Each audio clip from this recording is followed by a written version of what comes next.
Hello friends, இன்றைக்கி ஒரு recipe தாங்க பார்க்க போகிறோம். பாருங்கள், சென்னாக்குண்ணி கிடச்சிதுங்க.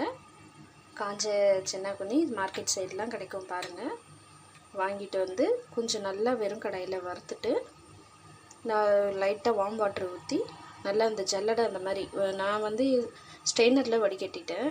நம்ம டீ வடிகட்டுறதுல, ஏன்னா இது ரொம்ப பொடிசாக இருக்கிறதால நம்ம அலசும் போது எல்லாமே கீழே போயிடுங்க. அதனால் நான் அதில் வடிகட்டியிருக்கேன். பாருங்கள், நல்லா சுத்தம் பண்ணி எடுத்து வச்சுருக்கேன். தேவையான இன்க்ரீடியன்ஸ் எல்லாம் பார்க்கலாமா? வெங்காயம், தக்காளி, கருவேப்பிலை, கத்திரிக்காய் போட்டு செஞ்சால் சூப்பராக இருக்கும்.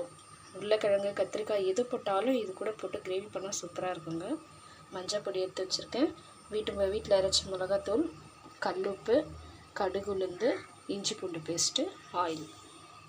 பாருங்கள், இந்த ரெசிபி இப்போ எப்படி பண்ணலான்னு வாங்க வீடியோக்குள்ளே போகலாம். கடாய் நல்லா சூடாயிடுச்சுங்க. இப்போ ஆயில் ஊற்றிக்கலாம்.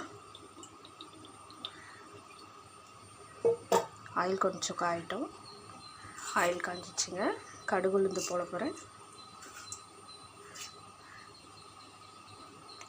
கடுகு நல்லா பொரியட்டும்.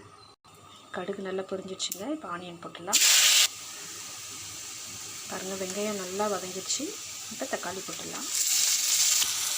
பாருங்கள், தக்காளி போட்டிருக்கேன். தக்காளி வதங்கிறதுக்கு இந்த டிஷ்ஷுக்கு தேவையான கல்லுப்பு போட்டுடலாம். வெங்காயம், தக்காளி எல்லாம் உப்பு போட்டு நல்லா வதங்கிடுச்சுங்க. இப்போ எடுத்து வச்சுருக்கேன் இஞ்சி பூண்டு போட்டுடலாம். இஞ்சி பூண்டு பேஸ்ட்டு பச்சை வாசனை போயிடுச்சுங்க. இப்போ கத்திரிக்காய் போட்டுடலாம்.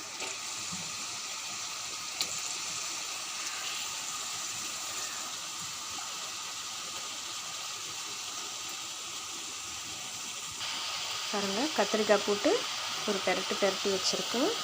கூட கறி லீக்ஸ் போட்டுடலாம். கூட இப்போ இந்த டிஷ்ஷோட மெயின் இன்க்ரீடியன்ட் பாருங்கள், சென்னாக்குண்ணிலாம் வேறு ஒன்றும் இல்லைங்க. இந்த பொடி பூச்சியராக சொல்லுவாங்க. அது நல்லா ட்ரை பண்ணி காய வச்சுருப்பாங்க. அதுதான் இது. அதை போட்டுடலாம். பாருங்கள், காஞ்சரா போட்டுட்டேன். ஃபுல்லாக இந்த குட்டி சென்னாக்குண்ணி போட்டுட்டேன். இப்போ மிளகாத்தூள், மஞ்சத்தூள்லாம் போட்டுடலாம். இதுக்கு தேவையான மசாலா.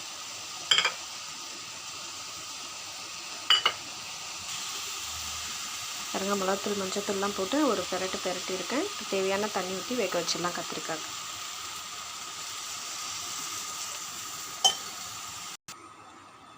பாருங்கள், தேவையான தண்ணி ஊற்றிட்டேன். இப்போ இந்த தண்ணி நல்லா ட்ரெயின் ஆகி வரட்டும். கத்திரிக்காய் வைக்கணும், அதனால் தட்டி போட்டு மூடி வச்சிடலாம்.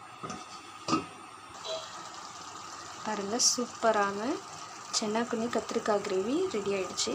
நீங்களும் இதே மெத்தடில் ட்ரை பண்ணி பாருங்கள். கருவேப்பிலை, கொத்தமல்லி போட்டுடலாங்களா?